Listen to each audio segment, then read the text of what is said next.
T24 news Gujarat. Surat શહેરની નવી civil હોસ્પિટલની ફરી બેદરકારી સામે આવી। ડોક્ટરની બેદરકારીના કારણે પરિવારે પોતાનું સ્વજન ગુમાવ્યું।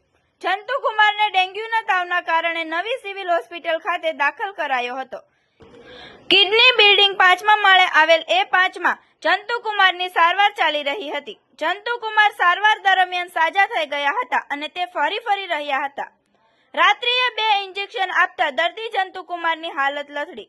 મોઢામાંથી ફીણ નીકળતા ડોક્ટર સહિત પરિવારજનો ગભરાઈ ગયા હોવાનો પરિવારો દ્વારા ગંભીર આરોપ। ડોક્ટરો દ્વારા દર્દી જંતુ કુમાર રાતભર હાર્ટ પમ્પિંગ કરતા રહ્યાની ગંભીર આક્ષેપ। પરિવાર સાથે દર્દીના પિતા ગામમાં વિડીયો કોલ પર વાત કરતા ડોક્ટરોએ મોબાઈલ ફોન બંધ કરાવી દીધા હતા। આવા અવનવા સમાચાર જોવા માટે જોતા રહો P24 ન્યૂઝ ગુજરાત।